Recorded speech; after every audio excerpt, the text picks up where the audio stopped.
Hey everybody, it's Mike Johnson in the audio section of PWInsiderElite.com. As we record this, it's Monday, May 25th, 2021, which means we're about 24 hours away from the return of WWE NXT on the USA Network, which means we're also 24 hours away from Bronson Reed appearing on NXT for the first time officially as the new WWE NXT North American Champion, having defeated Johnny Gargano last week in a great steel cage match. Sir, first of all, congratulations. You are now officially in the time capsule forever when it comes to being enshrined into NXT history. Let's go with the obvious. I think the most important thing that happened last week was not that you won the title, but that you got to share this awesome moment with your wife afterwards. So let's talk about that. You know, you mentioned it on NXT TV, and then the footage was shown on the WWE social media channels and elsewhere. Like, getting to share that moment with your wife, who came with you from Australia here to the United States when you began your WWE journey, and now you win this championship. What did that moment get to mean to you? It means a lot to me, apart from the 14-year journey that she's been by my side. I've been with my wife since we were teenagers, so we're high school sweethearts. We've been through a lot of crazy things in our lives to the point where we'll probably write a book someday. But on my 14-year journey to get to where I am, she was the one person that always stuck by my side and supported me, becoming a pro wrestler, being an independent pro wrestler, going to Japan, all the time away to hopefully realize my dream of getting into WWE. And now I am standing there as North American champion, and I got to bring her into the ring and share that moment with her. And, you can't script those things. They're just real and authentic, and it meant a lot to me. When you look back on the cage match and the moment where you splash Johnny Gargano and win the championship, and as I said, you kind of get enshrined into the time capsule forever, what's going through your mind as the 3 count is going down? Is it flashbacks of the past? Is it just the rush of the moment? Like, what's going through your mind as what has been manifested actually becomes reality? Yeah, it's almost surreal. Like, it wasn't flashbacks of the past. It was almost just like, I did it. It's one of those things where you can't put it into words. You're sort of lost for words. You can't describe what the feeling is, but it's just overwhelming. I remember after the 3 count had happened, referee Darryl putting the championship in my hand. I remember just looking up at the championship. I didn't even look at the cameras. I was just looking at the championship and being like, oh, wow, I've actually done this. So, incredible moment, but really hard to describe. We're at a unique point in WWE history right now. We've got 3 different Australian talents who all have championships at the same time. Obviously, yourself, the North American title. Indy Hartwell's one half of the NXT Women's Tag Team Champions. And Rhea Ripley, obviously, is the Raw Women's Champion. You have crossed paths with these other talents and lots of other Australian talents over the years, even prior to coming to WWE, obviously. What do you think this moment in time means, not just to yourself, but everyone from Australia and all these other talents who are vying to find their way to WWE? I think it's a very pivotal moment in the wrestling business for Australia. I think for a long time, Australia sort of got put on the back burner. People recognized the talent from the UK, Japan, Mexico, and of course here in the USA, but forgot about the rich history of Australian wrestling and the fact that, we have a lot of untapped potential and talent in our country.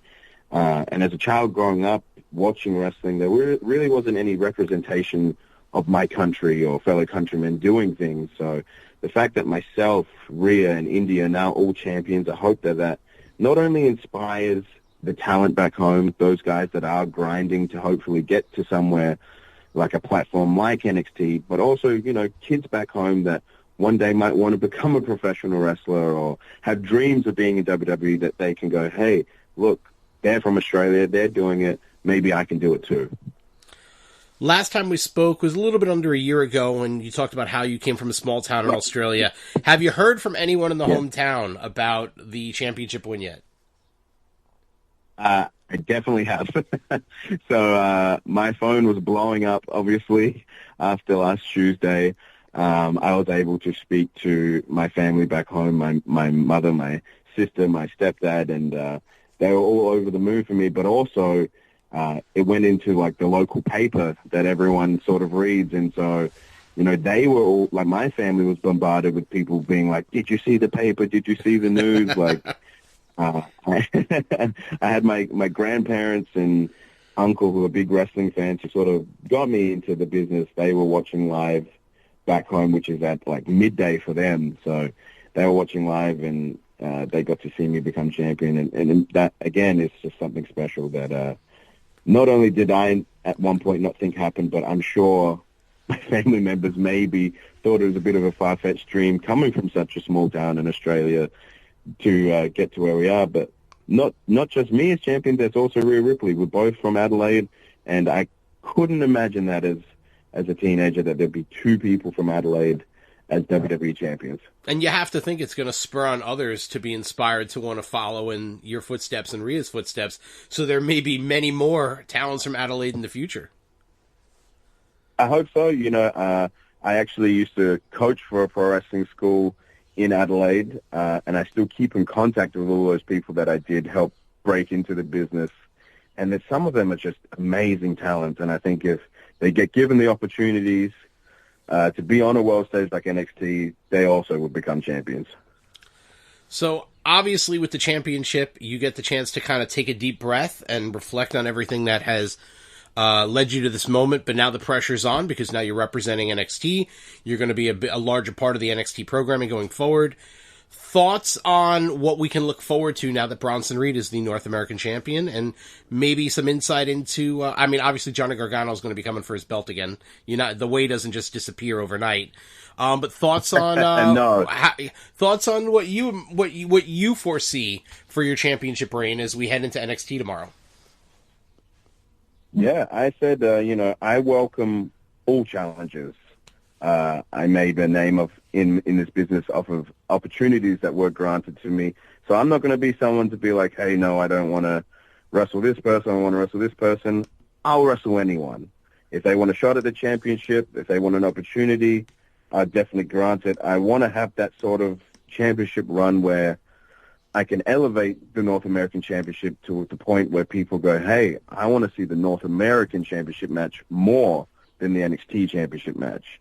So that's my goal. I'm going to try my best to do it. And there's so many people at the moment on the roster that deserve a title match, like Cameron Grimes, Dexter Lumis, Swerve, all those sort of people. So I'd like to give those guys a shot.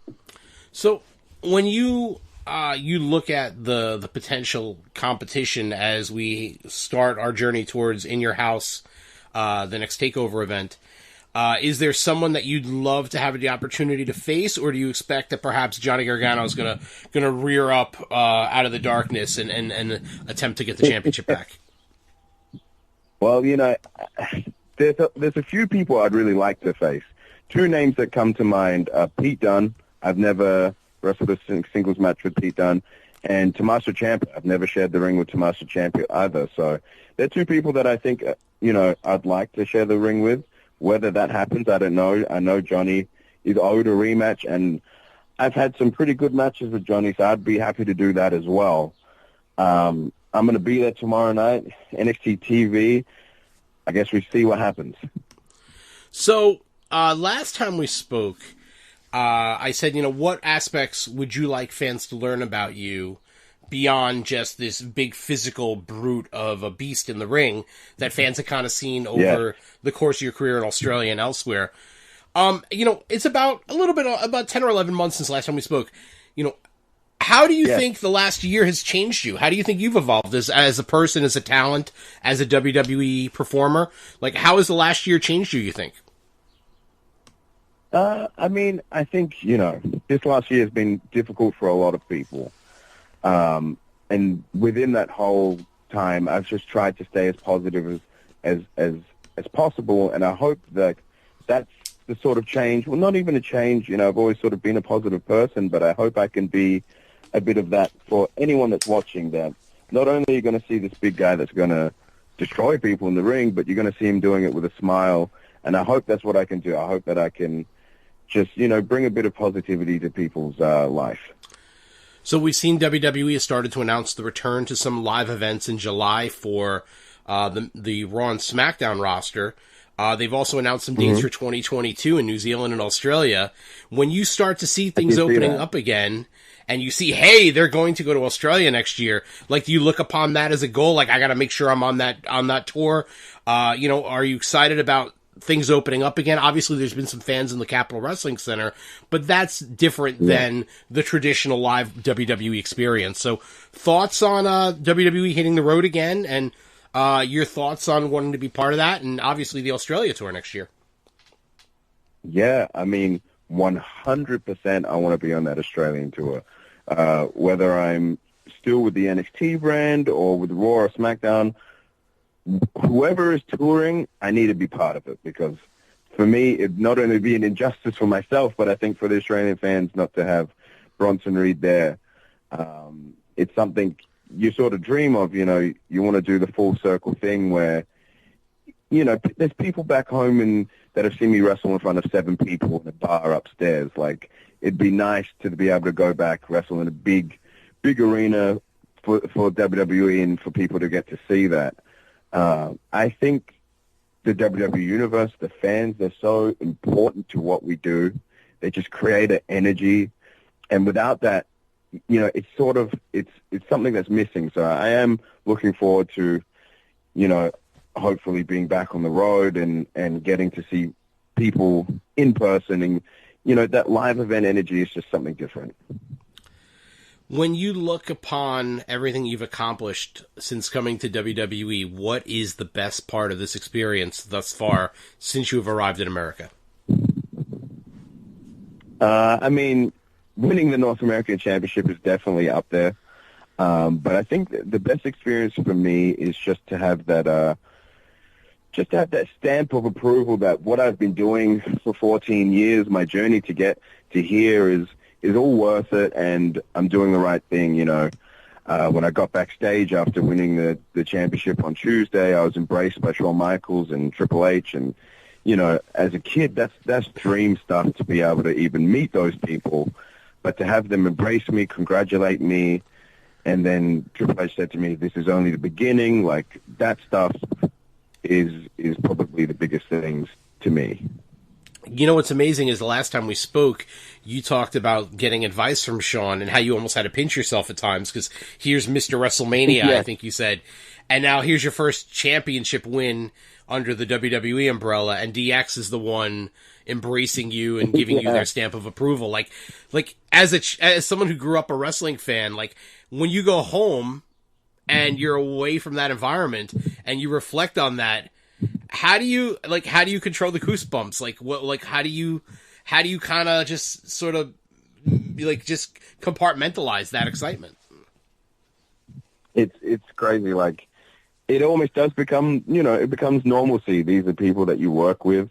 Like, oh, that's Shawn Michaels or that's Hunter. Like, but then there are those moments where you do have to pinch yourself, or like, I got to speak to people from back home, and when I mention Triple H or I mention Shawn Michaels, they get so excited and so like, oh my God, wow, really?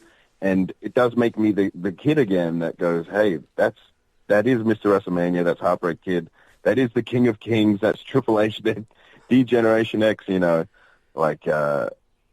surreal.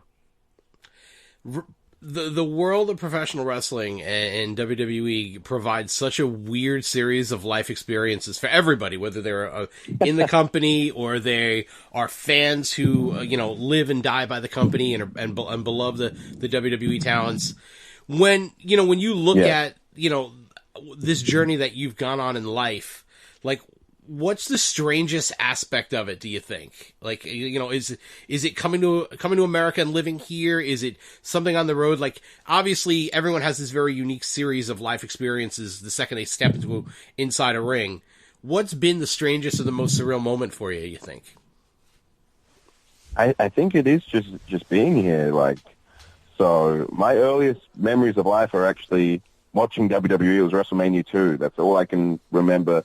Earliest going back, I remember being real little toddler, and I remember my uncle watching WrestleMania 2, and I remember vividly seeing the main event with King Kong Bundy and Hulk Hogan, and fast forward all these years later, I remember saying to my wife when I first started this business that, hey, I'm going to try my hardest and one day maybe we'll get to be in America and be in WWE. But it is sort of a far-fetched dream. And then sometimes I'll be walking around my house here in Orlando and just go like, hey, I did it. Like, I'm here.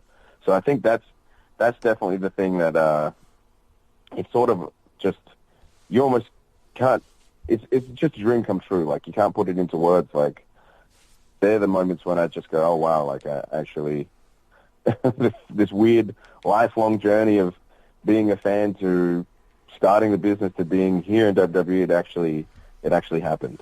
And you want to talk about weird circumstances. So I think it was April 7th, 1986 was WrestleMania 2. Bundy and Hogan was in a cage, and you just won your championship in a cage. So talk about, how's that for a weird full circle? You know what? I did not think of that until right now, until you just said that. Like, obviously, it was ingrained in my mind, that match, you know, those two bigger, larger-than-life sort of people. I remember just, you know, Hogan's ribs were beat up from King Kong Bundy doing the splash, and that stuff stuck in my mind as a kid, like, oh, my God, like, how's he going to get through the cage? And then he does, and good overcomes evil, and then it is strange that all these years later, that's how I win my first championship in WWE in a cage match, and I overcome the Way and Johnny Gargano. So thanks for reminding me. No, well, you're welcome for that. And you know how the two situations are very similar in that you were taken on an emotional roller coaster as a child when you watched that, and then you and Gargano had the chance to take everyone on an emotional roller coaster last Tuesday. So you got to be the one who was in the palm of the hand, and now you're the one holding the palm of your hand out, controlling everybody. So that's quite it's quite a unique accomplishment in life as well. Oh yeah, 100%. And I hope that's something that, you know, kids growing up, I hope in the future someone can say that to me, like, hey, I remember watching that cage match, and it inspired me, or, you know, it stuck to me when you pulled that cage door shut and you hit that tsunami. Like, I'll always remember that. So that's the things I'm trying to do now in my career, is just make memorable moments that people won't forget. And I mean, that's one of the blessings of being around this world, is that just with your accomplishments, physical and all the time that you put in, mental and spiritual and all the dues that everybody pays, there are moments that will be passé to you as a performer because they're just one of many matches or one of many moments. But for the audience watching, that small moment, which might just be the equivalent of another tree you pass on the highway, that becomes something that's crystallized in their brain and in their mind, in their memory and their nostalgia.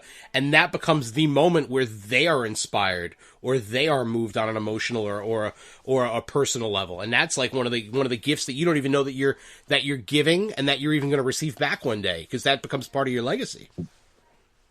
Yeah, it's true. Like, sometimes you do forget that, like, you know, it's broadcast on television, it's going to go on Peacock, it's going to go on the WWE Network around the world. Like, so many people from all different countries as well. Like, sometimes you forget this is broadcast in India, the Philippines, like, all these different places that, you know, people are going to see that, and you can be an inspiration to someone. And that's sort of how I want to leave my legacy, as someone that you can be inspired by.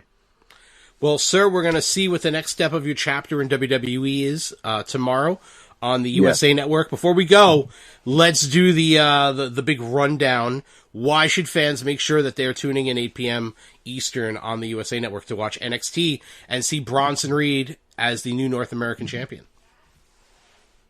Well, not only will you see, of course, the colossal Bronson Reed as the new North American champion for the first time on NXT television with that title, we also have Cross versus Finn 2, which is going to be huge. Bobby Fish returns tomorrow night. We have Cameron Grimes and the $1 Million Man in a face-off, which is something I'm sure is surreal for Cameron Grimes to have someone like $1 Million Man in the ring with him. And we get to see Frankie Monet debut as well. So I think it's a pretty stacked television show tomorrow night. I would agree, and I think right now you would be hard-pressed to argue against the fact that NXT has been hitting on all cylinders the last several weeks, maybe in the last month or so especially. And, of course, it all heads to In Your 100%. House, the next takeover next month. Yep, 100%, and that's something I want to be a part of. So all roads now lead to In Your House, and again, as a wrestling fan as a kid, I would definitely want to be in an In Your House event. All right. Well, I hope you get to cross paths with Todd Pettingill when that happens, and check one more thing off your list when you get to In Your House. 100%. All right, everybody. We have actually passed our time, so I'm going to get in trouble here in a minute. But I want to thank everybody for listening to this audio here on PWInsiderElite.com. WWE NXT with our guest, the North American Champion Bronson Reed, takes place 8 p.m. Eastern every week on the USA Network, and then it pops up on Peacock and the WWE Network a little while after that. For full details on everything, you can check out WWE.com. And we thank everybody for their support. Thank you for listening. And Bronson, I look forward to when we get you back on here and we get to talk some more memories and some more about life. So, sir, thank you and continued success to you and your family. No, thank you, Mike. Thank you. I appreciate it. All right, everybody. Until next time, I'm Mike Johnson. Take care, everybody.